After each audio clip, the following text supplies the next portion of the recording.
Cet épisode est sponsorisé par la Self. Bienvenue sur Parlons peu, parlons ergo, un podcast de vulgarisation des connaissances autour de l'ergonomie.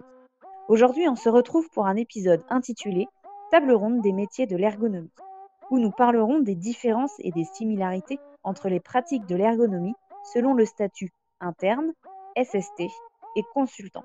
Au micro pour cet épisode, nous retrouvons Paul Fortabat et Tamara Blanc-L'œil.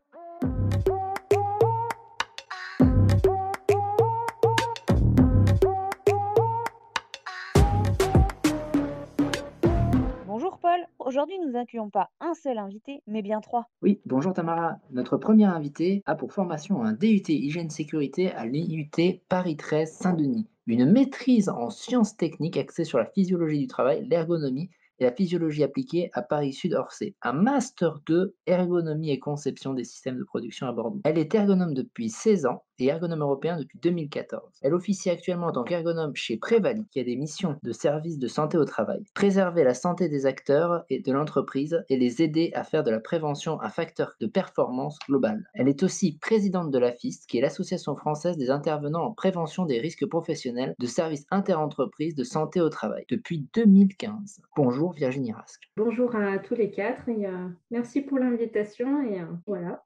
Notre deuxième invité pour cette table ronde est ergonome interne au ministère des Finances de la Relance depuis 10 ans. Il est enseignant au sein du Master d'ergonomie et de psychologie du travail de Paris 8 et Paris 10, aussi au sein du Master MQSE de l'Université Sorbonne Paris Nord, de l'école de kiné IFMK et de l'école de commerce PPA. Il a été président de l'ADECAP, le réseau des ergonomes internes. C'est l'association des ergonomes de collectivités et d'administration publique et d'entreprise, de 2015 à 2018. Il est cofondateur de la structure de formation Et pourquoi pas, en collaboration avec Geoffrey Régent, qui est ergonome et psychologue du travail. Cette structure a pour objectif de faire de l'accompagnement individuel et de la formation. Bonjour Benoît Langlois. Bonjour à tous, heureux d'être là et de voir ce qu'on va se raconter. Et notre dernier invité a fait une formation en psychologie du travail à Toulouse, suivi d'un master ergonomie à Paris 1 Sorbonne. Il crée en 2009 le cabinet Entropie, qui est un cabinet de conseil en management des conditions de travail.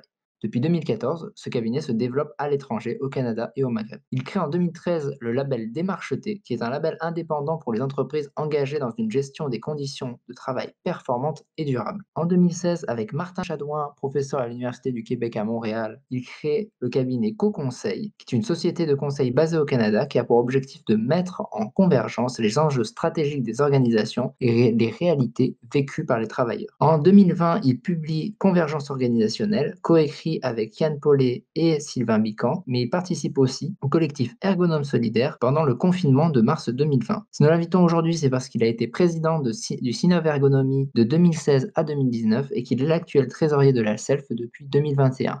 Bonjour Benoît Zitel. Bonjour, heureux de pouvoir participer à ce podcast. Bonjour à vous trois. Donc alors l'objectif de ce podcast est bien de parler des différences et des similarités entre les pratiques de l'ergonomie selon le statut, donc interne pour Benoît Langlois, SST donc en service de santé au travail pour Virginie Rasque et consultant pour Benoît Zitel. Alors l'idée pour commencer, c'est de savoir un petit peu dans votre secteur, qu'est-ce que ça veut dire être ergonome et comment ça se traduit en pratique. Donc, si jamais Benoît Zitel, vous seriez d'accord pour en parler?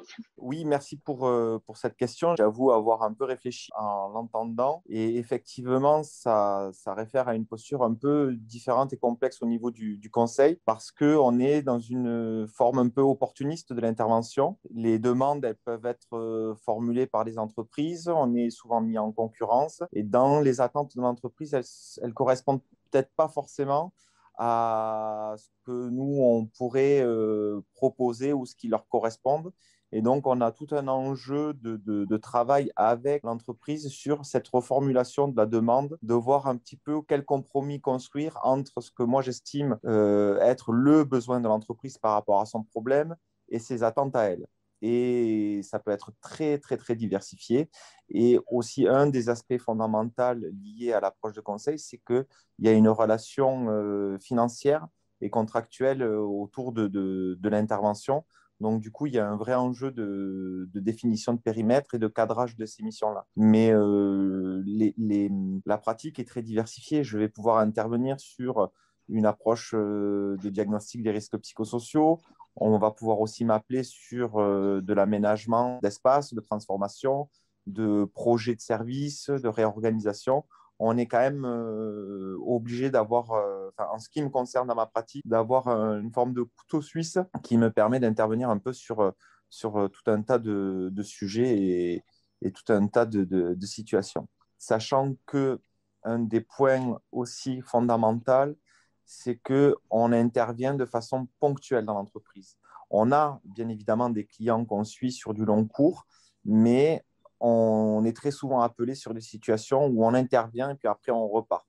Et pour le coup, ça crée une posture un peu complexe, notamment dans l'attente des clients et l'appréciation du résultat de notre travail. Alors, je ne sais pas si j'ai bien répondu, mais je pense qu'on aura l'occasion d'aller plus en profondeur là-dessus. Et j'imagine que pour le coup, le format d'intervention ou le format de pratique n'est pas forcément le même entre l'approche du conseil en termes de consultant que sur les autres formes de pratique de l'ergonomie. Oui, donc ce qui ressort, c'est qu'il y a énormément d'adaptabilité en fait. On doit s'adapter à l'entreprise. Est-ce qu'on retrouve un peu cette idée de situer en fait, qu'une intervention est toujours située et elle s'adapte? Alors, ce n'est pas qu'une question d'adaptation, c'est une négociation finalement entre ce que l'entreprise peut attendre en premier niveau et ce que moi je considère être comme ce dont elle a besoin. Et souvent, c'est quelque chose qu'il faut construire avec elle. Donc, dans la partie de ce qu'on pourrait l'adaptabilité, ça serait d'arriver à construire un cadre d'intervention qui corresponde à la fois à ce que pourrait attendre l'entreprise, mais qui surtout correspond à ce que moi j'estime être bon en termes de développement, de méthodologie et de cadrage de l'intervention. Et en ce qui concerne du coup plutôt la partie intervention interne, du coup, est-ce que Benoît Langlois, vous auriez un petit point là-dessus? Ouais, donc moi, comme vous l'avez dit, hein, moi, je suis un ergonome interne et ça a des conséquences forcément sur mon activité au quotidien par rapport aux autres. Faut considérer vraiment que les ergos internes sont une ressource pérenne en fait dans l'entreprise, qui ont pris le parti d'embaucher un ou des ergonomes. Et donc cette ressource, eh ben, elle peut servir à plein de choses avec ses avantages et ses limites, bien entendu. Notamment hein, le fait de pouvoir planter des petites graines d'ergonomie à droite à gauche et voir quelques années plus tard des interventions intéressantes qui poussent. Bien entendu, par contre, il y a aussi des inconvénients, hein, notamment d'être dans des systèmes très complexes avec beaucoup de strates et parfois des leviers difficiles à trouver. Ça, c'est un peu les spécificités de l'interne. Et après, sur ce que moi je fais au quotidien, donc je suis principalement ergonome interne pour le ministère de l'économie et des finances, pour Bercy. Donc, on retrouve tous les agents des impôts, les douanes, etc. Et du coup, avec mes collègues, on est un pôle de 5 ergonomes. On essaye d'intervenir donc sur des sujets conditions de travail. Hein. On est rattaché au bureau santé sécurité au travail. Et derrière, on a plusieurs formats d'intervention, on va dire. Une plutôt axée justement soit à assister la conduite de projet, par exemple un projet immobilier, un projet d'interface, un projet d'équipement, de réorganisation, etc. Où là, on essaye du mieux possible d'accompagner ces projets-là et de remettre un peu l'humain au cœur des processus. Soit dans des démarches plutôt de correction des situations de travail dégradées, où il y a un truc qui ne va pas et on va essayer de diagnostiquer tout ça et faire avancer les choses avec les agents concernés. Et puis, en tant qu'interne aussi, on a une facette un peu plus recherche et développement en conditions de travail, on va l'appeler comme ça, où on essaye de se rendre utile en produisant des repères et des choses plus transversales et plus capitalisables, on va dire, sur le sujet conditions de travail. Par exemple, on va bosser sur des innovations liées à des équipements.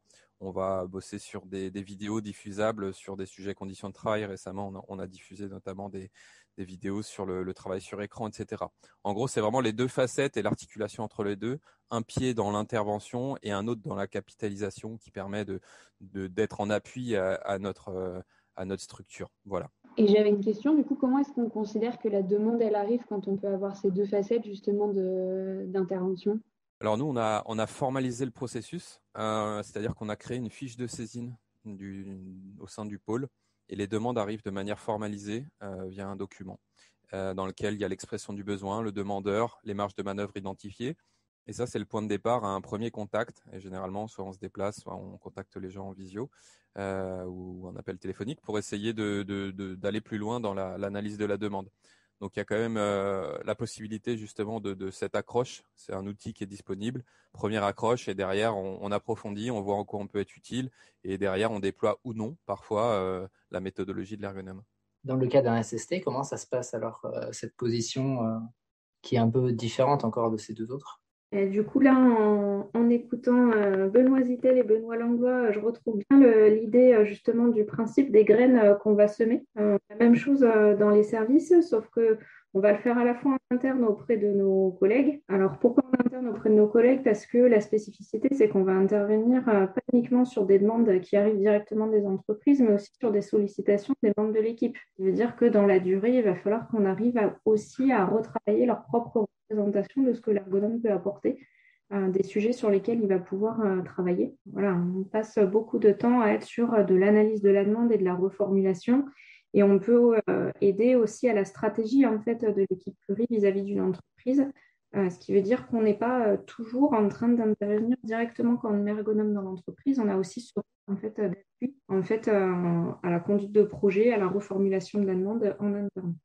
Autre point un peu différent peut-être de ce qu'exprimait Benoît Zittel tout à l'heure, c'est qu'effectivement les entreprises, on va les suivre dans la durée. Donc ce qui permet peut-être de commencer par des actions qui vont être assez ciblées, typiquement maintien dans l'emploi, donc plutôt pour un individu dans une situation qui est déjà dégradée puisqu'on parle de maintien dans l'emploi, mais progressivement pouvoir nouer des relations de confiance, arriver à intervenir davantage sur un plan collectif et bien plutôt en fait dès qu'elle va intégrer un nouvel outil, qu'elle ait ce réflexe en fait de penser à solliciter son service de santé au travail. C'est des points qui sont un peu différents avec cette dimension de travail en équipe pluri, donc pas forcément avec d'autres ergonomes, mais en tout cas avec d'autres métiers. Et l'autre aspect qui est enrichissant en tout cas, c'est que on va pouvoir aussi faire ce travail de capitalisation, comme disait Benoît Langlois, et on va pouvoir avoir une bibliothèque d'intervention qui va être hyper riche, et on va pouvoir développer comme ça sur des secteurs d'activité de situation de référence et construire aussi des partenariats. C'est aussi un point clé qu'on a beaucoup en SST, c'est de travailler avec les CARSAT,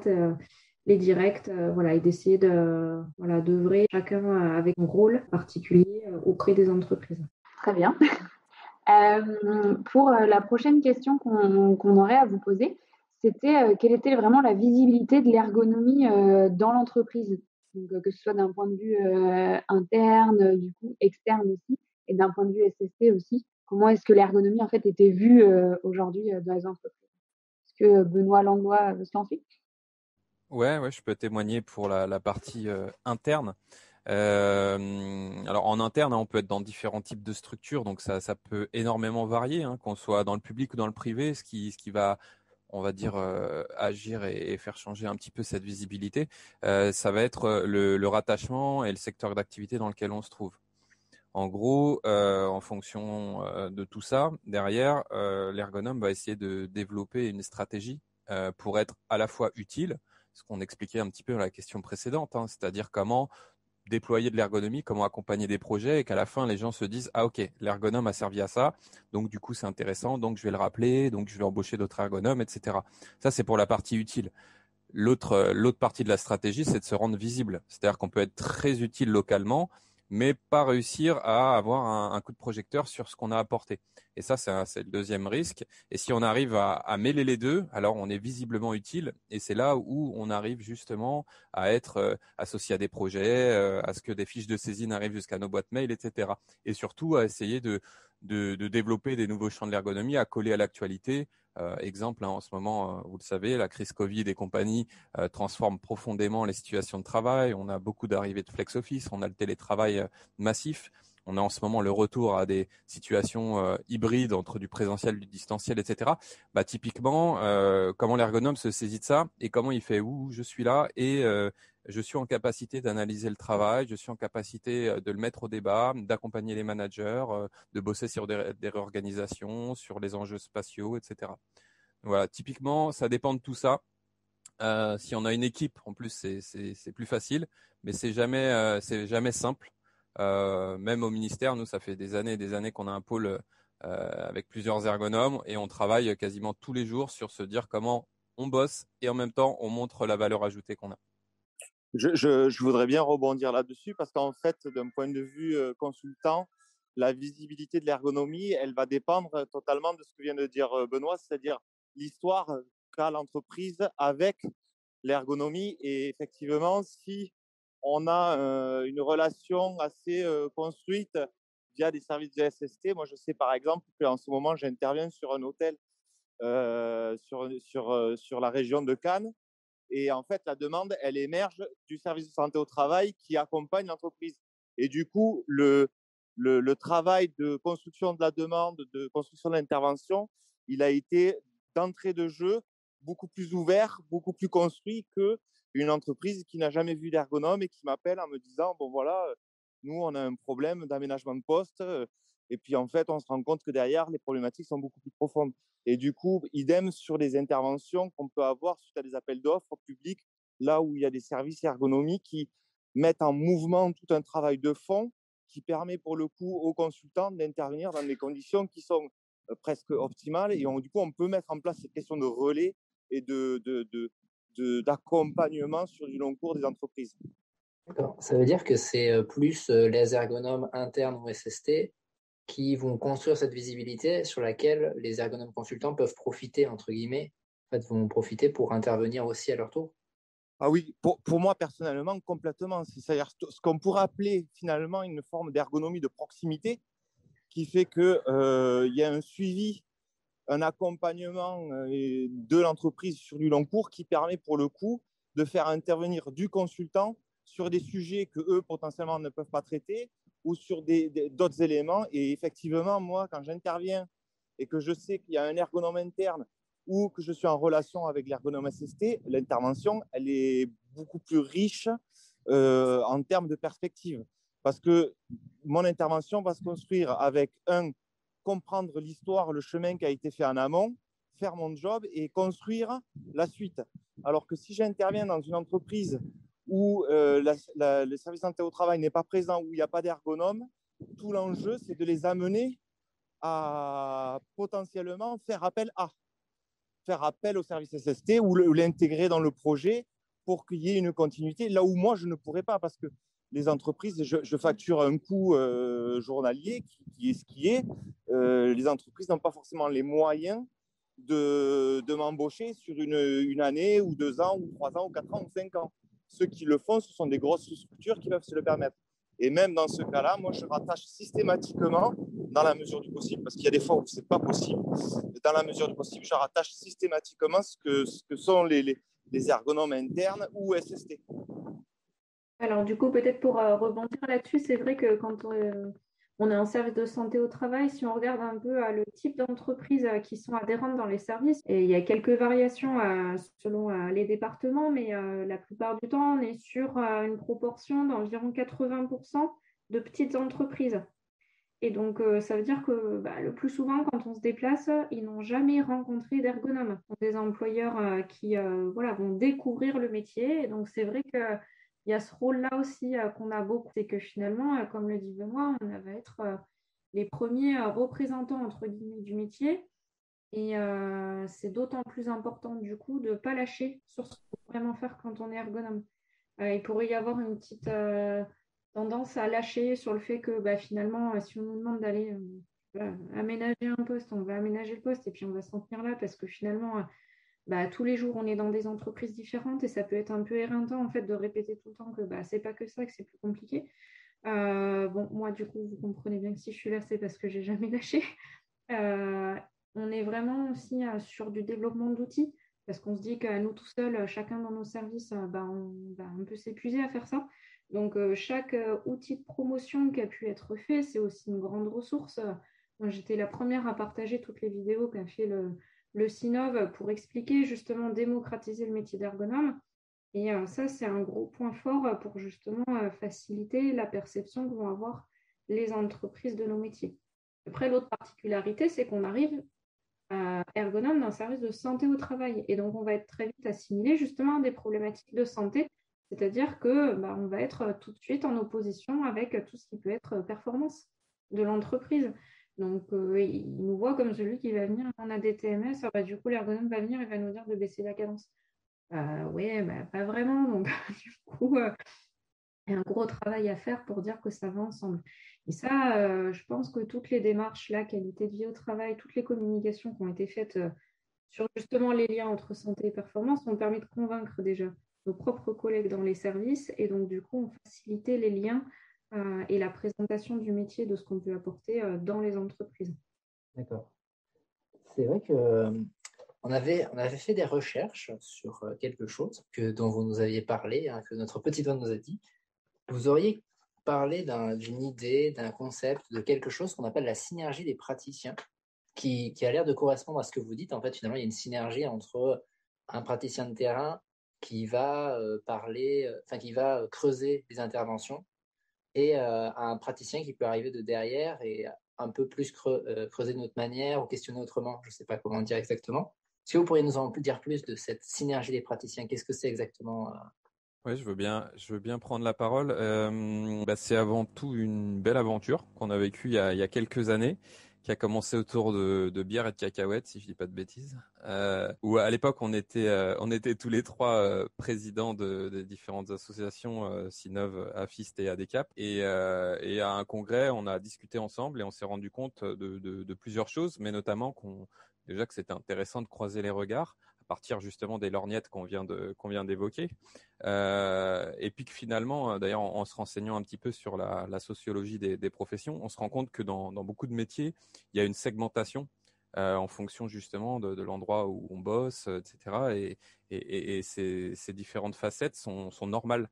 Par contre, le risque, à force de segmenter, c'est de briser l'harmonisation d'une discipline ou d'un métier. Et en fait, cette rencontre tous les trois, elle a démarré donc il y a quelques années. Effectivement, on a discuté et derrière, on s'est dit tiens, ça serait pas mal de se revoir de temps en temps. On a créé un groupe WhatsApp qu'on a appelé la synergie des praticiens. Et derrière, ça a fait émerger une dynamique en fait interassociative et syndicat, hein, pour le SINOF, dans lequel l'idée, c'était déjà de discuter des problématiques liées à la pratique de l'ergonomie en fonction justement de notre segment professionnel, et derrière d'essayer de trouver justement des synergies communes, des moyens, par exemple pour faire des communications communes. On a communiqué plusieurs fois dans des congrès. On a aussi essayé de pousser des actions type la protection par exemple du titre d'ergonome ou de la protection des jeunes diplômés, etc.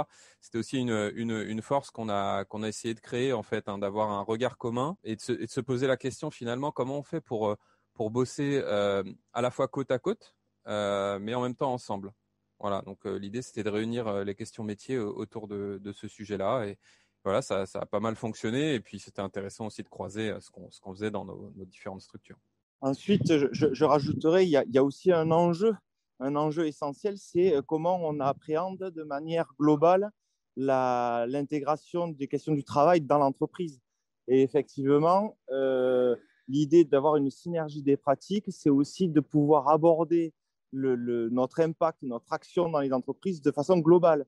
C'est que comment maintenir une présence au long cours dans l'entreprise. Si moi, consultant, j'interviens seul, c'est pas du tout la même histoire que si j'interviens en synergie avec d'autres formes de pratiques qui sont ponctuellement aussi dans l'entreprise ou de façon pérenne ou ainsi de suite. Donc, il y a au-delà je pense, de l'échange interpratique ou autre, c'est la question de quelle posture l'ergonomie construit pour avoir une approche globale de la gestion des conditions de travail dans l'entreprise. Et effectivement, moi, je trouve je trouve que c'est un enjeu fondamental. Et du coup, j'imagine qu'il vous arrive de travailler des interventions, pour le coup, en binôme, donc entre interne, SST ou externe. Et du coup, comment est-ce que vous procédez? Alors, pour ma part, la question, c'est comment on arrive à construire une forme de continuité dans l'intervention. C'est-à-dire que, je ne dois pas prendre la place de l'ergonome de service santé au travail. Lui ne doit pas prendre la mienne. C'est déjà initialement en amont de l'intervention de pouvoir débriefer des enjeux qui se jouent dans l'entreprise, de définir d'un point de vue stratégique comment on va intervenir et comment on va structurer le pilotage et l'animation de mon intervention.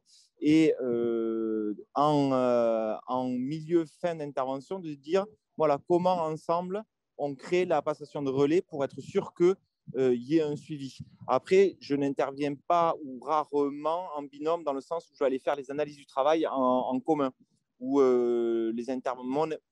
partie de l'intervention est cadrée et la question du binôme se fait dans l'articulation de nos différentes compétences, différentes fonctions et postures dans l'entreprise. Pour compléter peut-être du côté interne de la force, j'ai envie de dire, on a par exemple nous au ministère l'occasion de bosser aussi avec des prestataires, donc avec des cabinets en ergonomie en l'occurrence. Et en tant qu'interne, on est un peu garant, si vous voulez, à la fois de la construction initiale du cahier des charges. On aide aussi à la décision au niveau de la sélection du prestataire. Et puis surtout derrière, on essaye d'être en fil rouge et présent à toutes les instances pour essayer justement de cadrer méthodologiquement, de vérifier que tout se passe bien, et puis bien sûr d'être en appui, donc à nos confrères ergonomes qui eux assurent certaines prestations. Il y a un intérêt aussi de développement de cette synergie entre justement, je parlais de segments tout à l'heure, ça c'est un bon exemple. Nous, on a 150 000 agents sur tout le territoire français, on est 5 ergonomes, je vous laisse faire le calcul. Forcément, à des moments, on a besoin de renforcer les équipes. Mais évidemment, on ne peut pas claquer des doigts et embaucher 10 ergonomes internes en plus. Donc ce partenariat et ces possibilités de bosser un peu côte à côte avec des ergonomes consultants, c'est une perspective intéressante que nous, on a pas mal fait, notamment à une époque. Et c'est vrai que c'est toujours intéressant de prendre du recul, essayer de trouver les bonnes pratiques ou les bonnes astuces pour justement harmoniser les pratiques et savoir passer le relais aussi, parce que le prestataire, forcément, le temps est court et il part à la fin. Et comment derrière passer le relais à l'ergo interne, comment on se le réapproprie, etc. C'est des vrais sujets. Et pour compléter justement sur ces expériences de coopération sur des terrains communs, c'est vrai que l'idée, c'est pas forcément de dupliquer et de tout faire en double, notamment entre l'ergonome qui va exercer dans le service de santé au travail et puis l'ergonome consultant. Comme tu l'as bien expliqué, justement, Benoît, il va y avoir tout un travail en amont d'aider l'entreprise justement à bien définir ses objectifs qu'elle attend en fait en termes de conseils, d'accompagnement, de type d'intervention. Et là, après, elle va pouvoir travailler avec un cabinet conseil de son choix. Moi, je garde vraiment de très bons souvenirs, de très bonnes expériences chaque fois que ça a pu se réaliser, dans le sens où justement le consultant a pu voilà, nouer des échanges, on a pu partager un peu notre connaissance, nous, qu'on avait de l'entreprise et de ses enjeux, parce que bon, quand on suit une entreprise depuis plusieurs années, il y a des choses forcément qu'on aura déjà pu analyser qui seront plus difficiles à capter quand on est consultant et qu'on a quelques rendez-vous. Voilà, on n'est pas sur les mêmes échelles de temps. Et ce qui est intéressant aussi, enfin en tout cas moi j'avais beaucoup apprécié le fait de pouvoir être associé sur justement la transition entre la fin de l'action du consultant et le moment où l'entreprise, soit elle va continuer à être accompagnée sur vraiment de la mise en œuvre du plan d'action, ou alors elle va s'en tenir là et nous, derrière, il faut quand même qu'on puisse avoir un minimum capté les grands axes ont été portés pour éviter de multiplier, parce que nous, c'est ce qu'on voit aussi dans les entreprises, quoi. Oui, donc on a eu un diagnostic en 2014, puis après on en a refait en 2016, et puis là maintenant en 2019, et en fait maintenant on voudrait que ce soit vous qui en fassiez un. Ben non, nous du coup, si dès le départ on est en lien avec les, les cabinets qui ont pu faire ces actions-là, ça permet d'éviter de tomber dans cette spirale de j'enchaîne les diagnostics et je passe jamais à la transformation. Ça, c'est notamment le cas sur la question des risques psychosociaux. Du coup, c'est des parties vraiment intéressantes. Et pour compléter là sur la partie synergie des praticiens, moi, ce que je trouvais très intéressant, c'était aussi de décloisonner. Voilà ce que Benoît a expliqué sur le fait qu'il y avait les différents segments. Il y avait un premier enjeu qui était un enjeu un peu caché, mais de dire que, oui, en fait, en exerçant en service de santé au travail, on peut quand même déployer ce qu'on a appris pendant nos études, ce qu'on a appris sur le terrain. On va pouvoir, on a le même objet, c'est transformer la situation de travail. Et du coup, voilà, mieux se connaître avec pour chaque type d'exercice à la fois des contraintes qui sont différentes, on l'a vu là tous les trois, mais aussi des opportunités de faire avancer ce qui nous tient tous à cœur, quoi, de faire bouger les conditions de travail, d'être sûr que ce soit vraiment une source d'épanouissement pour tout le monde. Donc on court au même objectif et voilà, je trouvais que décloisonner, c'était important parce que moi je l'ai vécu un peu comme ça il y a quelques années, entre les ergos qui font de l'expertise CHSCT, les ergos qui font des EPAS pour le maintien dans l'emploi, puis les ergos SST et ainsi de suite. Et du coup, en fait, on est tous différents. Il y en a forcément un qui est meilleur que les autres. c'était assez pénible. Donc, c'est aussi pour ça, je pense qu'on a créé cette synergie pour communiquer ensemble, mieux se connaître et voir comment on pouvait justement être complémentaires pour parvenir à un même objectif. Est-ce que ça veut dire qu'il y a quand même des situations où, que ce soit, alors c'est plutôt pour Benoît Langlois ou Virginie Rascle cette question, c'est est-ce qu'il y a des situations où vous vous dites, là ce serait intéressant, et c'est surtout quelques situations où vous vous dites que ce serait intéressant d'appeler un ergonome consultant ou d'appeler quelqu'un venu de l'extérieur pour venir renforcer en fait. C'est quoi le terreau qui vous permet de dire ça en fait? Nous, en SST, ça va dépendre après de chaque service, puisque du coup, on peut pas. C'est difficile de généraliser. Tous les services fonctionnent de manière différente. Il y en a certains qui ont beaucoup de ressources d'ergonomes, d'autres moins.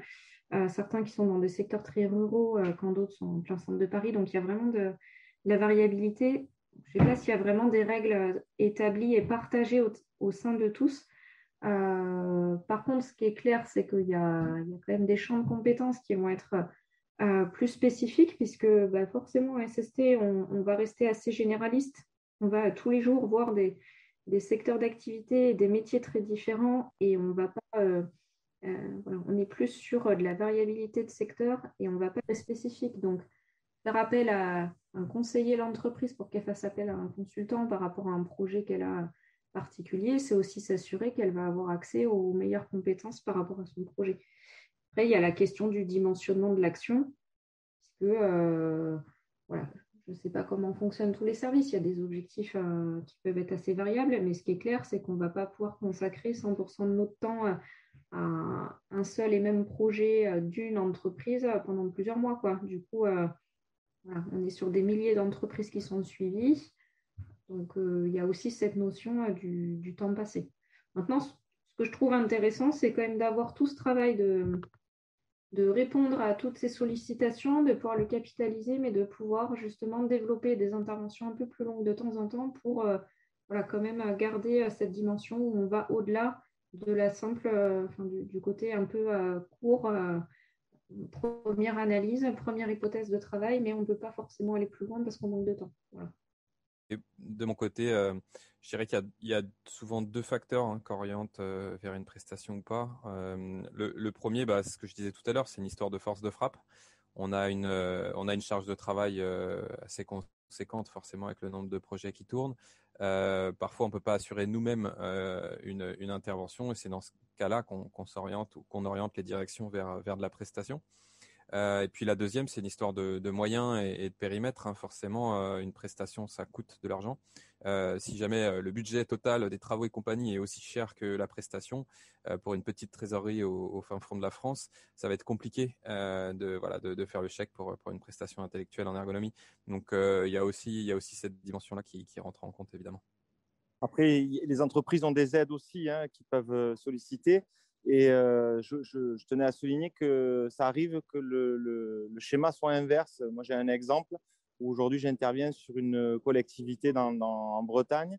Et en fait, je force des quatre fers pour qu'ils embauchent un ergo en interne parce que je ne pourrais pas, moi, continuer l'intervention ad vitam, mais ils ont besoin de quelqu'un qui puisse les accompagner sur du long cours. Donc, je pense que l'enjeu, encore une fois, c'est de maintenir l'approche de la gestion des conditions de travail en entreprise. Et pour pouvoir le faire, il faut que ce soit global. Donc, il faut que tous, que ce soit de n'importe quelle forme de pratique, on pousse pour finalement s'implanter de façon durable.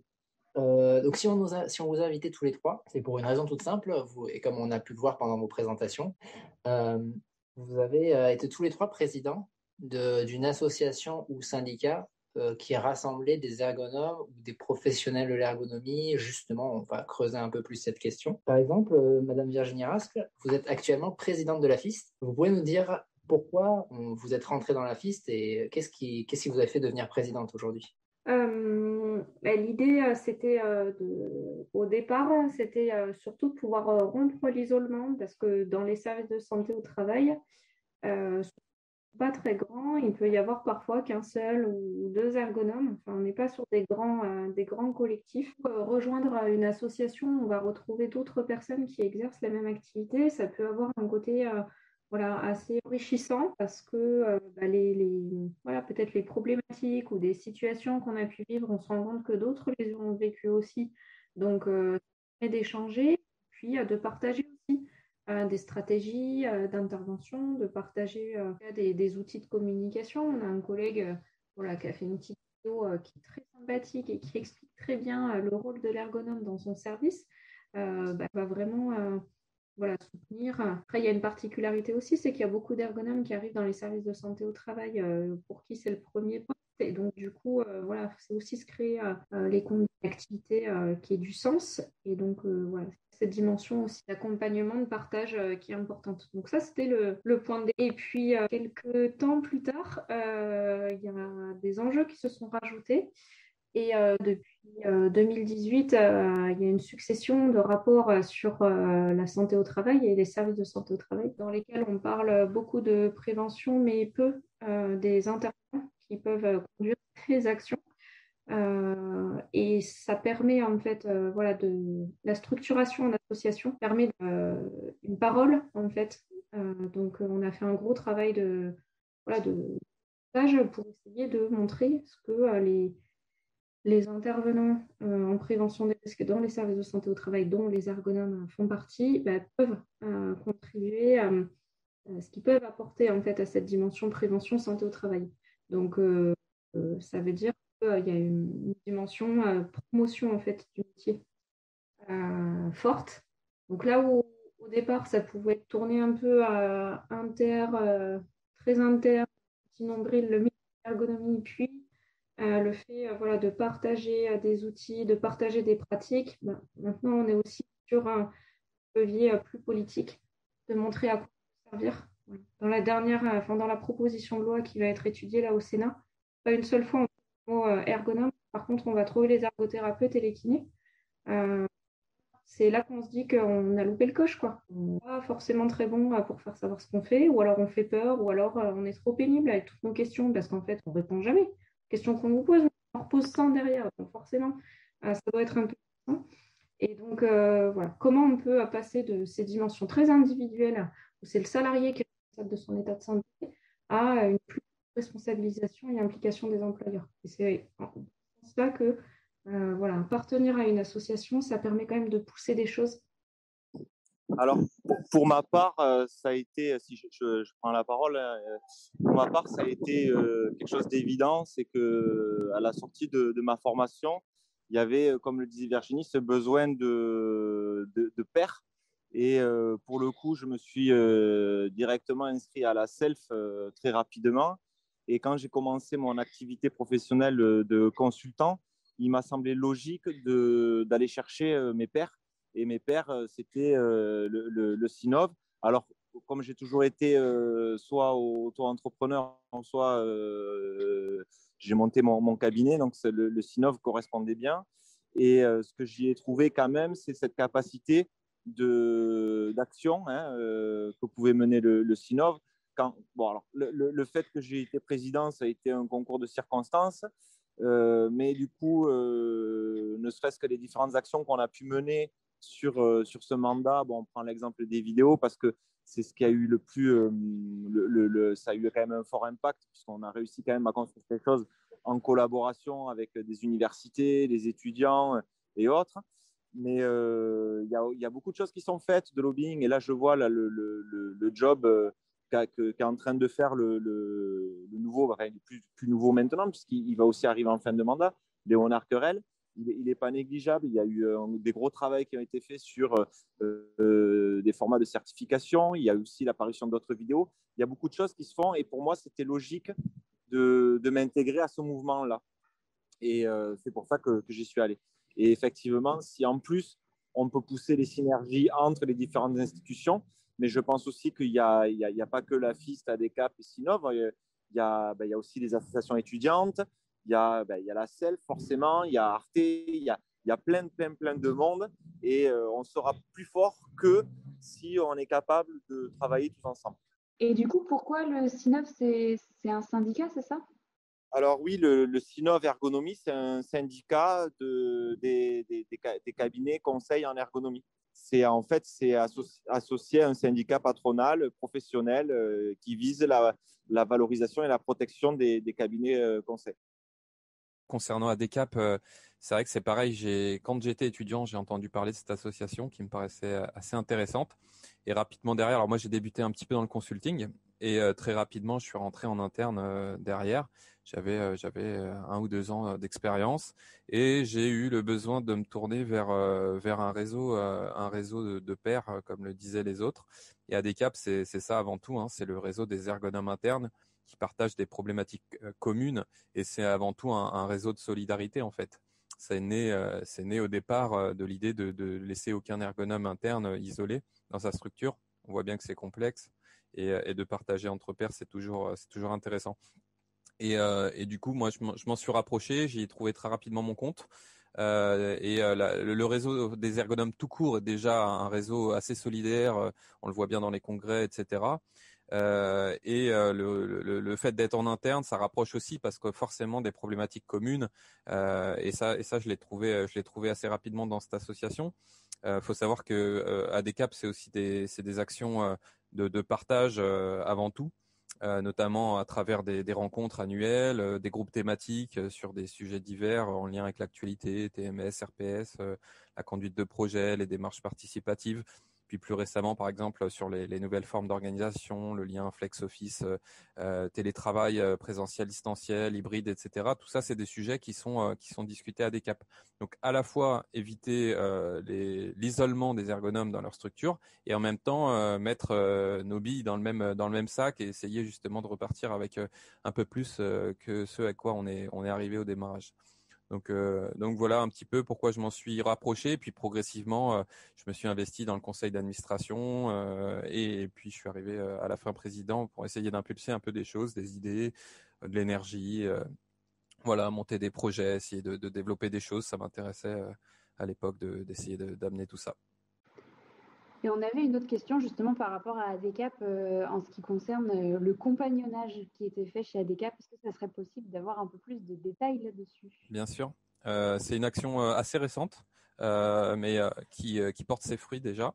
Le compagnonnage, l'idée c'était justement dans cet esprit de solidarité chez ADCAP, c'était de mettre en relation des jeunes ergonomes, soit jeunes diplômés, soit juniors, en tout cas plutôt en début de carrière ou en début de carrière sur un poste, qui expriment le besoin d'être justement rattaché à une personne référente, et en l'occurrence un ergonome un peu plus expérimenté qu'eux, qui souhaite justement essayer d'épauler, d'apporter des choses. Le format est assez expérimental, mais comme je le disais, assez intéressant et porte ses fruits a priori. Moi, par exemple, je fais partie de cette aventure-là, et c'est vrai que avec la personne que j'accompagne, une ergonome junior, on se voit de temps en temps, je lui donne des conseils. Quand ce qu'on a mis en place, nous, c'est si elle a besoin de moi, elle me contacte. Et en fonction de mes dispos, soit on se voit, soit on s'appelle, soit on se fait un visio. Et pour l'instant, c'est arrivé à plusieurs moments, justement, qu'elle me contacte parce qu'elle était en difficulté sur un projet, parce qu'elle avait besoin d'exprimer un peu sa méthodologie et se poser des questions, etc. Donc, et ça, chez ADCAP, c'est en train de se développer. Il y a un besoin, clairement. Peut-être qu'un jour, ça s'étendra justement aux autres segments ou quelque chose de plus large au niveau de la communauté. Ça pourrait être intéressant. Ce qui est sûr, c'est qu'au niveau d'ADCAP, ça marche plutôt pas mal.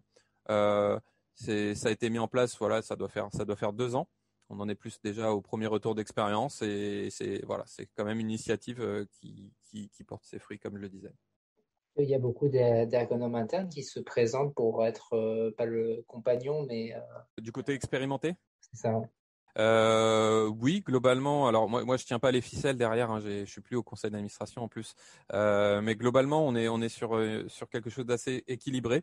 À ADCAP, il y a des jeunes diplômés, des juniors, comme des ergos qui sont depuis plusieurs dizaines d'années pour certains dans leur structure ou en tout cas en interne. Et c'est assez équilibré, quoi. On est à un accompagnant pour une demande à peu près. Donc ça tombe plutôt bien jusqu'à présent, sauf erreur de ma part. Après, bien sûr, chaque année, il faut faire des appels à, entre guillemets, bonne volonté, parce qu'évidemment, vous l'avez compris, hein, c'est du temps perso, c'est de la loi 1901, c'est de l'association. c'est basé uniquement sur le volontariat non rémunéré, donc forcément, il faut faire des appels du pied. Mais c'est quelque chose qui fonctionne parce que l'ergonome est quand même assez altruiste par nature et donc c'est quelque chose qui marche plutôt bien. Bah, du coup, c'était à peu près tout au niveau des sujets, au niveau des 3 thèmes. Merci beaucoup pour cet échange. Et si vous voulez rajouter un mot. Ouais, parce que du coup, moi, je me disais que voilà, en même temps que j'allais dire au revoir, proposer en fait à ceux qui nous auront écoutés jusqu'au bout de ne pas hésiter justement à se manifester s'il y a des choses qu'ils veulent rediscuter, redévelopper, qu'on espère tous que les moments de convivialité autour des congrès vont pouvoir revenir et que ça facilitera ces temps d'échange. Il ne faut pas hésiter parce que je crois que tous les trois, ce qu'on a en commun, c'est que on reste assez accessible pour discuter du métier qui nous passionne. Je vais rebondir aussi, Virginie. Effectivement, la porte est grande ouverte à ceux qui veulent échanger sur le sujet et sur les problématiques métiers. Faut pas hésiter. Alors, il n'y a plus trop de congrès en présentiel en ce moment, mais voilà, nos mails peuvent être disponibles sans souci. Et puis, je voulais féliciter aussi l'initiative de RAF. C'est quelque chose de novateur, une innovation, des jeunes qui se bougent un peu pour le métier. Et voilà, vraiment, bravo à vous aussi. Ouais, merci beaucoup. C'est une super initiative. Écoutez, je vous remercie beaucoup pour cet échange, c'est très instructif et puis en espérant qu'on puisse continuer notre synergie des praticiens sous quelque forme que ce soit. Merci, surtout merci à vous d'avoir participé en fait à ce podcast. Merci, au revoir à vous. Nous espérons que cet échange a apporté un éclairage et des réponses à certaines questions sur les diverses pratiques de l'ergonomie et les réseaux d'ergonomes en France. Pour plus d'informations, nous vous conseillons de contacter directement l'AFIST, le CINOV Ergonomie et ou ADCAP, qui seront heureux de pouvoir vous aider et vous accueillir. Merci à nos invités Virginie Rascle, Benoît Langlois et Benoît Zitel pour le temps que vous nous avez accordé. Un remerciement au reste de l'équipe de rédaction de ce podcast, Cassandre Dubosc, Eva Goulois et Antoine Rigolet. Et pour le prochain épisode, à bientôt.